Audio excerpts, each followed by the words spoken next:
El hombre perfecto, Annie Besant. El yoga. Con gran placer me vuelvo a encontrar otra vez entre mis amigos de París, siempre bien acogida, así como tan benévolos para las numerosas faltas que cometo al hablar la hermosa lengua francesa, la cual solo uso cuando me encuentro entre vosotros.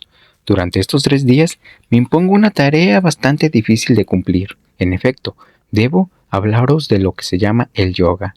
Esta tarde prefiero haceros algunas indicaciones preliminares, a fin de precisar con antelación algunos puntos y aclarar ciertas ideas, sin las cuales no se podría comprender ni la teoría ni la práctica de lo que denominamos el yoga. Temo que este tema sea un poco arduo, pero sin embargo, a estudiantes como vosotros se les puede hablar de asuntos algo difíciles que debéis estudiar y podéis comprender. El yoga no es una práctica ininteligible y aislada en la vida humana. Tampoco es una cosa cualquiera sobrehumana, al contrario, el yoga entra en la vida de cada uno. Mas, es posible que no os deis de ello cuenta exacta y que así, como Jourdain escribía prosa sin saberlo, del mismo modo practicáis vosotros el yoga. Precisa pues que, mejor informados, lo practiquéis cada día más en la vida normal y os convirtáis en lo que se llama un yogi, es decir, aquellos que practican el yoga. Capítulo 1. Indicaciones preliminares. El yoga es una ciencia de una psicología perfecta, que considera al hombre bajo todos aspectos, que lo comprende perfectamente, así como a su conciencia y sus vehículos.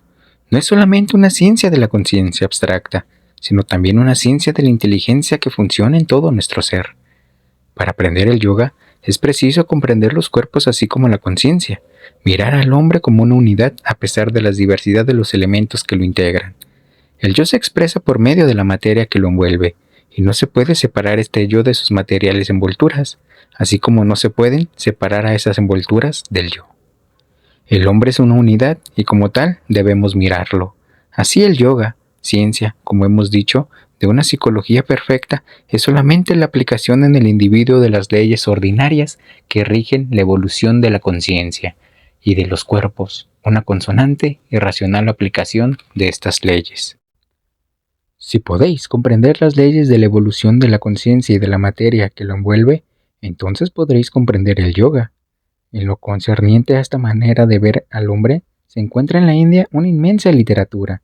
En el Oriente se ha estudiado desde hace millares de años la psicología, y en este largo estudio se han hecho numerosos descubrimientos.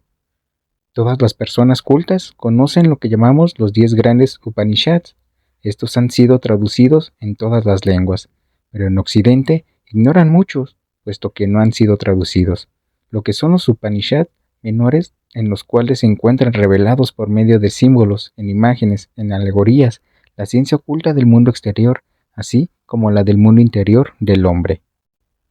Existen, además, otra clase de literatura llamada los tantras, en los cuales se encuentra la magia práctica, magia blanca, magia negra y también magia que podríamos llamarla gris. Magia que no es ni blanca ni negra. Los tantras indican los 2 caminos por los cuales se puede avanzar, el camino de la derecha y el camino de la izquierda. Allí se encuentra todas las ceremonias de la magia y también la ciencia de los sonidos por cuya repetición se pueden producir ciertos efectos en el cuerpo físico, astral, mental y otros aún más elevados. Existe también un pequeño tratado denominado los Sutras de Patanjali, divididos en 3 partes, traducidos en inglés, si bien no lo están al francés. Esta obra va acompañada de un comentario de Vyasa, un rishi indo, pero como todos los comentarios indos, este no da nunca las explicaciones verdaderamente ocultas. Se encuentran en dicho comentario muchas palabras que velan más las ideas que las explican, encontrándose en ella solo alusiones, pero cuando el sutra, frase muy corta que dice mucho en pocas letras, contiene una enseñanza difícil, jamás da al comentario su explicación. Entiéndase bien que no quiero hablar de una explicación gramatical, sino de una explicación del experimento en sí mismo.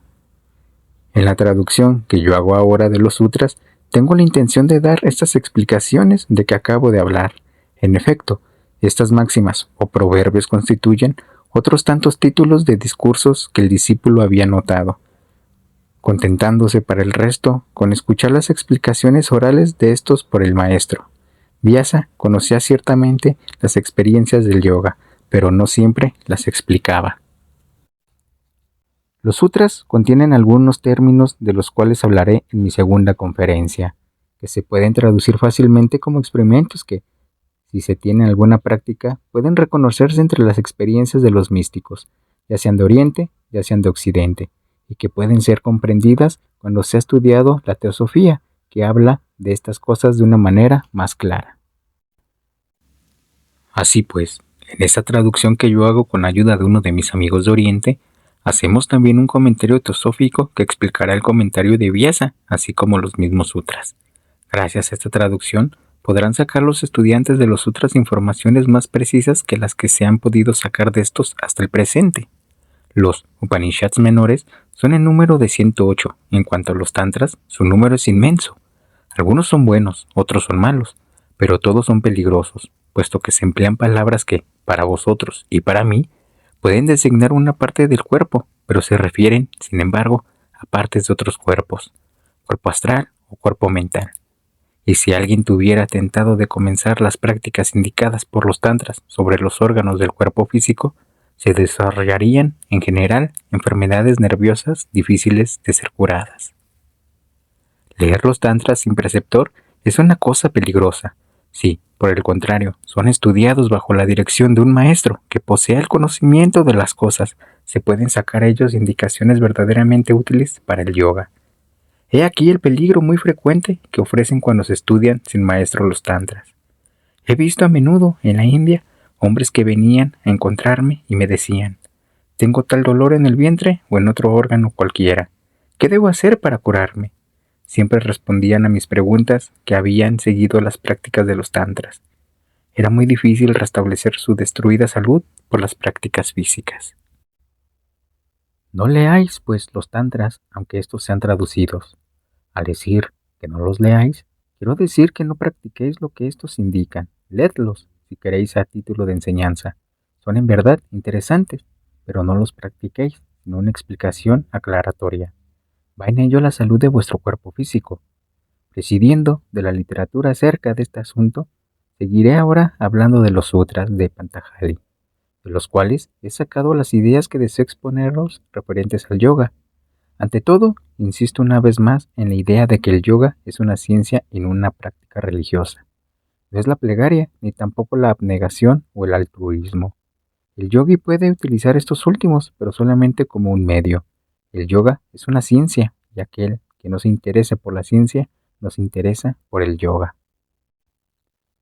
El yoga no es para el devoto, sino para el hombre de ciencia, el cual desea tener un perfecto conocimiento de las cosas, para aquel que jamás marcha con los ojos cerrados por un camino, sino que quiere siempre comprender, siempre ver. Existe una gran diferencia entre el camino de la ciencia y el sendero de la devoción, la cual precisaré oportunamente. Ambos caminos conducen al mismo objeto, pero dado la diferencia de temperamentos, es preciso que cada uno siga el sendero que sea más adaptable a su temperamento peculiar. El yoga comienza por un conocimiento más o menos extenso de la naturaleza del yo. Es indispensable comprender, aunque sé teóricamente, esta naturaleza en sus tres aspectos: inteligencia, voluntad y acción.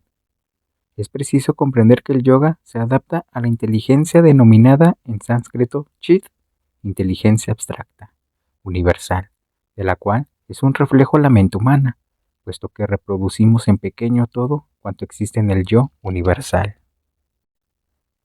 Se comprende, puesto que se quiere marchar por el camino del desarrollo de la inteligencia, o más bien porque se abra la flor a la luz, que esto no constituye una evolución, puesto que la evolución es del dominio de la materia.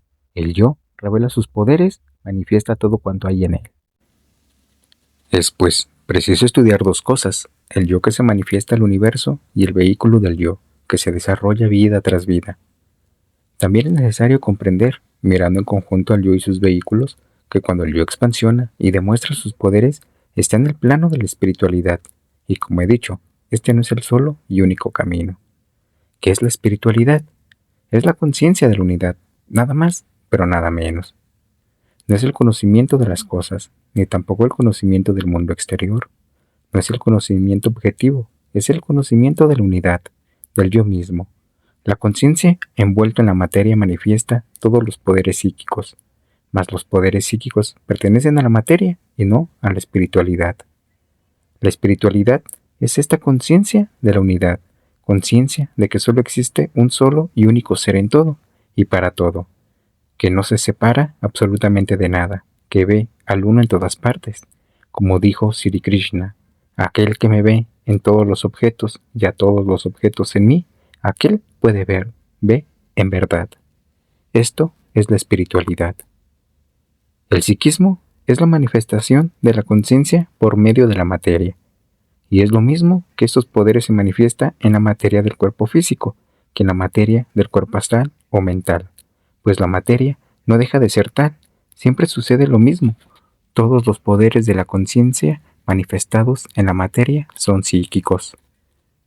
Así pues, es un error el hablar siempre del psiquismo como de una cosa mala, puesto que vuestras ideas ordinarias normales, vuestros pensamientos, vuestras mentes, todo esto es psíquico.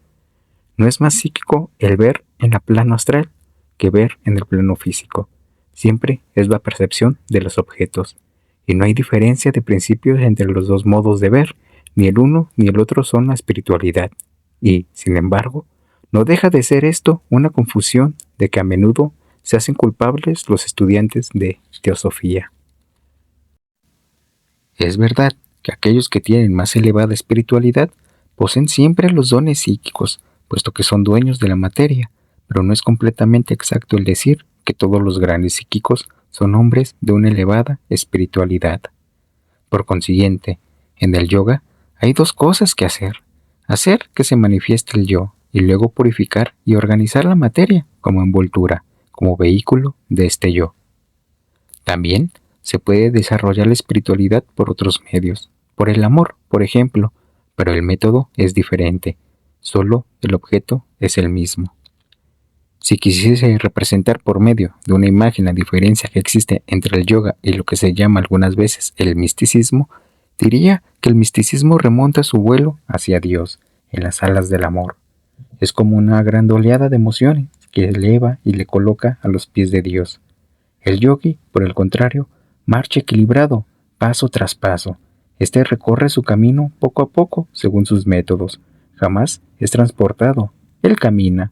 En el yoga no hay entusiasmo, no hay aquellos deseos ni aquellos goces que se encuentran en el misticismo. Tampoco se encuentra en el yoga ninguno de aquellos grandes dolores del místico que se siente desolado, árido, abandonado de todo y de todos. Cada uno debe elegir por sí mismo el sendero que más conviene a su temperamento, guardándose de decir a los demás: marchad por el mismo sendero que yo. El sendero que yo elijo, debéis también elegirlo vosotros. Un sufí, místico mahometano, dijo: los caminos que conducen hacia Dios son tan numerosos como los alientos de los hombres. Así, en nuestro yoga tenemos este sistema completamente científico: el amor de Dios, que es como un medio, como un objeto atrayente para fijar la atención del yogi.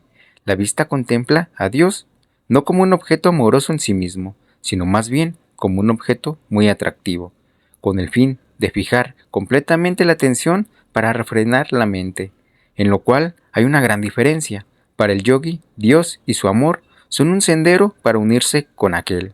Mas el Dios con el cual el yogi pretende unirse no es el Dios del exterior, sino el Dios interno. En esto hay sin duda una gran diferencia. Si se busca a Dios en el mundo exterior, puede muy bien encontrarse, puesto que Dios está en todas partes. También se le puede ver en los santos, en los ángeles y más alto aún, en la Trinidad. Pero cuando se concibe a Dios como principio universal, existiendo en el corazón del hombre, así como presente también en todo el universo, es Dios mejor reconocido entonces por la inteligencia que por el amor. El amor busca siempre darse. Dios es un objeto de amor, pero en el yoga se procura comprender y encontrar en el yo particular el yo universal. Y el sabio indo os dirá: no hay una prueba absoluta de Dios ni de su existencia fuera de vosotros mismos. Existen muchas pruebas, destellos de la prueba de su existencia, pero no son absolutamente concluyentes, siempre falta en ellas alguna cosa. En Occidente, se procura siempre demostrar la existencia de Dios con la ayuda de numerosos y lógicos argumentos. En Oriente no se trata de la misma manera. La demostración de dicha deifica existencia. La sola prueba de la existencia de Dios, dice el hindú, sois vosotros mismos. Si podéis encontrar al yo e identificaros con él, de tal manera que él sea vosotros mismos, que vosotros seáis el yo, entonces no podréis negar la existencia de Dios. De otro modo, siempre existirá una posibilidad de duda. Así pues, se puede leer en los Upanishads. La sola prueba de la existencia de Dios es el testimonio del yo, verdad profunda que se debe tratar de comprender. El yoga busca esta identificación con el yo interno por el camino del conocimiento, puesto que el yoga es una ciencia, la ciencia de investigación interna. Precisa comprender la verdad del por qué la conciencia y la materia se relacionan entre sí. Algunas veces hablamos, y esto es una manera de expresarnos muy deficiente, de las vibraciones del pensamiento. Yo misma lo he hecho, pero no debemos hablar así. Solamente se debe hablar de los cambios de estado de la conciencia. Las vibraciones pertenecen siempre a la materia. Sin embargo, a cada cambio de conciencia responde una vibración de la materia. Del mismo modo, una vibración de la materia corresponde siempre a un cambio de estado de la conciencia y aún puede ser la causa de dicho cambio. Sobre este doble hecho están fundados los dos sistemas, el Raja Yoga y el Hatha Yoga. El primero trata del desarrollo progresivo de los poderes de la conciencia, así como de la formación por medio de estos mismos poderes de las envolturas materiales, por medio de las cuales puede expresarse la conciencia de una manera más perfecta. El segundo, el Hatha Yoga, trabaja siempre de abajo arriba. Sus esfuerzos van encaminados a obrar de tal manera sobre la materia que los estados de conciencia sean cada vez más elevados. En cada sistema existe una gran parte de verdad, pero por medio del Hatha Yoga no se puede ascender muy alto. Sin embargo, se puede llegar mucho más allá del plano astral. Pero la dificultad, el obstáculo para el yogi que sigue el sendero Hatha Yoga es que desarrolla los órganos sin desarrollar la inteligencia y que debe servirse solamente de dichos órganos. Por ejemplo, es posible algunas veces, puesto que se ha evolucionado la facultad de ver con los ojos, utilizar esta facultad para ver en el plano astral, si se ha organizado suficientemente el cuerpo astral, pero entonces, si no se comprenden las cosas que se ven, ¿de qué sirve desarrollar estos órganos? A menudo he encontrado en la India yogis que habían practicado el sistema Hatha Yoga, que hallándose en estado de trance, el cuerpo físico inmóvil, no pudiendo, por consiguiente, ver, ni leer, ni hacer cosa alguna, una vez despertados de este profundo sueño, ignoraban absolutamente lo que habían hecho mientras estaban fuera del cuerpo. ¿Qué utilidad tiene esto? Pero, si se practica el otro sistema, si se desarrolla la inteligencia a fin de que ésta construya por sí sola sus órganos, se podrán, desde luego, comprender las cosas teóricamente y más tarde, al ver los objetos, se sabe lo que se ve. Este es, en verdad, el sendero de la evolución normal. Creamos siempre, en un plano superior, aquellos órganos que más tarde manifestarán sus poderes en el plano inmediato inferior. Es decir, que vuestros ojos no fueron desarrollados en el cuerpo, como afirman los sabios en su lenguaje materialista. La mente construyó en el plano astral un centro de visión y por medio de este centro se construyó el órgano de visión en el plano físico. Este es el verdadero sendero de la evolución normal. Se puede marchar mucho más deprisa y también mucho más despacio. La naturaleza obra muy lentamente. Por el conocimiento se puede caminar muy deprisa, pero se debe seguir por el camino indicado por cada temperamento, sin que se pierda la salud física ni el equilibrio mental. Así, el Raja Yoga, que reconoce muy bien la necesidad que hay de practicar en un plano superior aquello que uno desea hacer en un plano inferior, asciende de plano en plano y construye por sí mismo en cada uno de estos planos los centros de que tiene necesidad. Para que la vista astral sea verdaderamente normal y sana, es preciso que los centros de la inteligencia hayan sido formados con antelación en el plano mental, antes que se puedan constituir en el cuerpo astral lo que se llaman chakras u órganos de los sentidos astrales. He aquí la regla que se debe seguir, regla de una importancia suprema, pues la voz superior, el estímulo de abajo hacia arriba por sí solos, desarrollan una visión ficticia, en la cual uno no puede fiar, si por el contrario nos elevamos al plano mental en alas de la inteligencia, entonces se pueden construir los órganos del cuerpo astral de una manera normal y sana.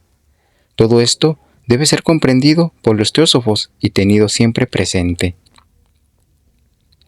El yogi trata primeramente de hacer que su inteligencia despierte de un plano a otro. Este es su primer deber, y, después que ha comprendido que las leyes son siempre las mismas, que lo que hace la naturaleza con la ayuda de seres conscientes, los dioses del plano astral y los elementales, en millares de años, puede hacerlo él con bastante rapidez por la constante aplicación de las leyes que sigue la naturaleza en la evolución normal. Vuelvo a repetir que el yoga es una ciencia de una psicología perfecta. Todas las leyes del desarrollo de la inteligencia que encontráis en el mundo, todos los conocimientos que podáis adquirir por medio de la evolución de la conciencia en el género humano durante estos inmensos periodos de tiempo, es preciso comprenderlos y aplicarlos a vosotros mismos conscientemente. Debéis ser, a manera del jardinero, que elige de entre sus flores aquellas por su desarrollo le parecen mejores para injertarlas nuevamente a fin de que produzcan flores más hermosas. Así pues, de generación en generación, las cualidades de estas flores serán más marcadas. Al emplear el jardinero las leyes de la naturaleza, las aplica a casos individuales. Vosotros debéis comprender las leyes normales de la evolución de la inteligencia y aplicarlas a la vuestra propia mente. He aquí el yoga, ni más ni menos, no es, como he dicho anteriormente, una cosa aislada de una cosa sobrehumana. Es solamente un conocimiento del desarrollo normal de la inteligencia aplicado conscientemente en un caso individual. Son las mismas leyes, los mismos caminos, los mismos métodos que los que podéis aplicar para instruir a vuestros hijos. Debéis tomar vuestra inteligencia en vuestras propias manos y aplicarle las leyes de la evolución. ¿Cuál es la primera condición absolutamente necesaria para fijar la atención en un solo punto? En el lenguaje yogi lo llamamos concentración. ¿Qué es, pues, la concentración? La concentración no es otra cosa que la atención perfecta. Se habla de la concentración como si ésta fuese alguna cosa misteriosa, divina, sobrenatural. Es simplemente la atención fijada en un objeto único. Observar que esta concentración es la cosa más difícil para las gentes, pero sin esta concentración no podráis hacer nada en el sendero yoga. Para cada uno de vosotros sería una experiencia interesante el ver si podéis, aunque solo fuese por espacio de 1 hora, fijar vuestra atención en un libro interesante. Por ejemplo, un coche pasa por la calle. ¿Queréis mirar? Cualquiera llama a la puerta. ¿Quién será? Esto no es de ningún modo atención. Si queréis comenzar la práctica del yoga, la primera cosa que tenéis que hacer en vuestra vida diaria es imponeros la tarea de fijar y mantener vuestra atención sostenida en las cosas que hacéis. Por mi parte, esta es la manera como yo he aprendido el yoga. Cada ocupación, aún la más sencilla, constituía para mí una lección en el yoga. Si quería hacer un paquete, cosa que no tenía nada de oculto, me esforzaba en concentrar en él todo mi cuidado, a fin de hacerlo con toda perfección. Si queréis analizar esto, bajo otra forma, esta concentración es en realidad el espíritu artístico que nos impulsa a hacerlo todo tan bien como nos es posible. Así, el artista puede convertirse en un yogi si tiene verdaderamente el temperamento de artista y busca la perfección en todo. Si queréis, pues, prepararos para el yoga, si queréis hacer algunos de los experimentos que trataré de describir, es preciso comenzar por prestar a todos vuestros actos una atención perfecta. Lo importante no es modo alguno el estar atento durante algún tiempo, para dejar divagar enseguida vuestra atención. La atención debe ser siempre sostenida. Haréis muy bien meditando por la mañana media hora o 1 hora, pero no habréis hecho nada si durante las otras horas del día va errando vuestra mente a la aventura. Cada acto debe despertar vuestra atención hasta el momento en que os digáis: quiero cambiar el objeto de mi atención.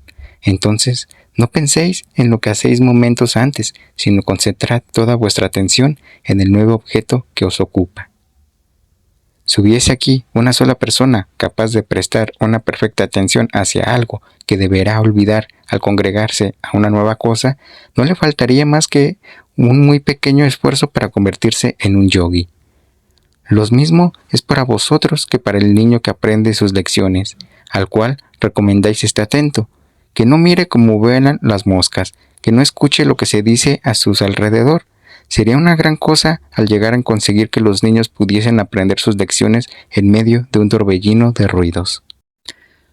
Una de las razones, según mi modo de ver, que hace la concentración mucho más fácil para los indios es la manera como se instruyen los niños de las escuelas. En vuestras escuelas lee un discípulo, el profesor lo reprende y todos los demás escuchan las observaciones. En la India, al contrario, cada discípulo habla en alta voz, todos hablan a la vez, hasta el punto en que los profesores que vienen de Occidente creen imposible dar las instrucciones en medio de este caos. Se creería que ningún alumno presta atención. Precisamente sucede todo lo contrario. Citaré el ejemplo de una familia india, en la cual había 5 o 6 niños. La clase se les daba a todos juntos.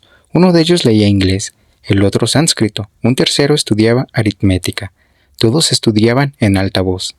En un principio me fue imposible precisar los sonidos en esta batahola, pero el preceptor oye distintamente todas las voces y después de haber reprendido una falta de pronunciación en uno de los niños, corregía el error cometido por otro en sus cálculos.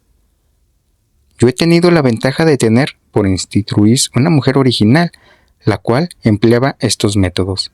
Todos los niños estábamos reunidos en la misma sala, ocupados unos en leer, otros en la aritmética. Siempre le convenía a aquel de sus discípulos que escuchaban las observaciones hechas a uno de sus discípulos, mandándole de nuevo a su labor. Una vez bien definido el primer punto, tratad de fijar vuestra atención cada día en cada una de vuestras ocupaciones. El segundo paso en el yoga es tratar de observar con precisa exactitud y razonar con exacta lógica. Observad exactamente el objeto que ante vosotros tenéis a fin de poderlo describir con exactitud. Si se os ruega, lo describáis. Sin este poder de observar con exactitud, no podréis construir el órgano de la visión o de la audición austral. Esta capacidad del plano mental, la de observar con exactitud, es la que construye el órgano en el cuerpo astral. Repito, que hacéis bien en meditar todas las mañanas, pero no conseguiréis una gran cosa si no practicáis todo el día. Es solo por la práctica que se construyen estos órganos del cuerpo astral. Después de la exacta observación y del lógico razonamiento que le precede, un tercer paso falta dar todavía. El primer paso, el primer obstáculo que acabamos de describir, corresponde a lo que en sánscrito es llamado el estado de sueño, no el sueño ordinario, sino la inercia, esta cualidad de la materia, sloth en inglés. La pasividad completa, absoluta. Todo el mundo es perezoso. La pereza es aún necesaria a los cuerpos, pero es necesario saber dominarla, y esta necesidad de dominarla para poderse convertirse en un yogi se explica por medio de las leyes de la evolución. Una inteligencia poco evolucionada, la de un salvaje, por ejemplo, tiene necesidad de un objeto exterior para ser despertada.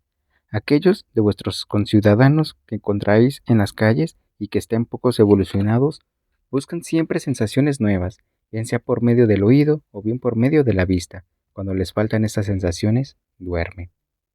El obstáculo que hay que franquear es esta tendencia a aferrarse a un objeto exterior, el cual despierta la atención y que sin éste se cae de nuevo en el sueño. En la meditación, por ejemplo, siempre se duerme uno al principio. ¿Por qué me duermo cuando tanto me intereso en lo que hago? Nos preguntamos. Dormís porque vuestra mente rechaza el objeto en el cual debería fijarse vuestra atención. Para cambiar de dirección la forma de un objeto material, es preciso tenerla durante algún tiempo en la posición que deseéis darle, sin lo cual volvería a su primera dirección. Para que un árbol crezca en una dirección determinada, es preciso tenerla atado durante largo tiempo. Para formar los órganos en el cuerpo astral, es preciso continuar reteniendo la materia en un sentido determinado durante un largo lapso de tiempo, sin lo cual, ésta no podrá ser retenida en el nuevo órgano. Perseverancia perfecta, repetición continua del movimiento de la mente. He aquí el segundo obstáculo que se ha de vencer. En tercer lugar, se pide a aquel que quiere llegar al yoga una gran energía, puesto que siempre a un nuevo estado mental corresponde una nueva vibración de la materia, y estas desusadas e insólitas vibraciones suelen espantar al principiante. Yo experimento esto o aquello. ¿Qué es? ¿Voy a caer enfermo? No. Estas son solamente las nuevas vibraciones necesarias para la formación del nuevo órgano que vais a construir. Estos tres pasos de que acabo de hablar, fijeza de la atención, observación y razonamiento perfecto, estos obstáculos que deben franquearse se encuentran resumidos en un solo sutra de Patanjali. El yoga es la cesación de todas las modificaciones de la mente. En medicina, gracias a lo que se llama inhibilación, es posible, cuando un nervio no funciona de la manera normal, hacer que cese su funcionamiento. Así, vuestra mente se modifica a cada instante y a cada modificación de la mente se determina una modificación del cuerpo mental. Cuando se mira un cuerpo mental, cualquiera que sea, se ven siempre oleadas de colores siempre combinantes. Cada oleada representa una o muchas vibraciones, y cada grupo de vibraciones es una modificación del cuerpo mental. Es absolutamente preciso suprimir todo esto, puesto que el yo debe dominar las envolturas siempre cambiantes, bajo el contacto de los objetos del mundo exterior. Y si estos movimientos no se pueden detener y hacer que cese el funcionamiento del cuerpo mental, jamás el yo podrá ser revelado. El yo superior es como un lago que el viento agita y en cuyas aguas jamás hay una imagen perfecta de las montañas, del sol o de la luna. Todo es truncado por las agitadas olas. Lo mismo sucede con el cuerpo mental. A causa de todas estas pequeñas oleadas, a causa de las continuas modificaciones de la materia, no podéis ver reflejarse la conciencia superior en la mente inferior. He aquí lo que pretende el yoga: suprimir absolutamente las modificaciones del cuerpo mental. El yoga es la absoluta supresión de todas las modificaciones de la mente. Si queréis entrar en este sendero, es preciso recorrer los pasos que acabo de describir. Sin esto, es imposible seguir el sendero del yoga. He tenido empeño en daros estas explicaciones preliminares, a fin de que comprendáis que para vosotros, en Occidente, es posible también alcanzar el yoga. No es siempre fácil el desarrollo de tal o cual poder psíquico, porque algunos procedimientos del yoga exigen una reclusión absoluta, una vida casi anormal.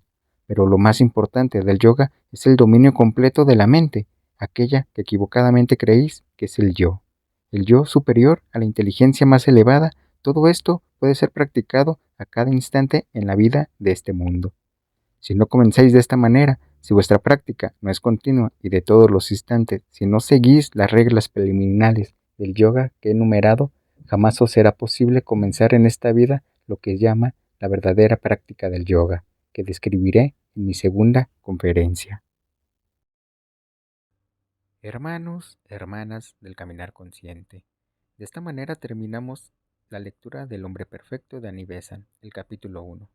Comenten si quieren el capítulo 2. También comenten si practican yoga, si les ha servido, sus experiencias, platíquenos. Les agradezco de todo corazón por haberme escuchado. Les invito a que se suscriban, a que den like y que activen la campanita para que sigamos creciendo juntos. Les mando un fuerte abrazo y de verdad muchas gracias por todo el apoyo que me han estado brindando.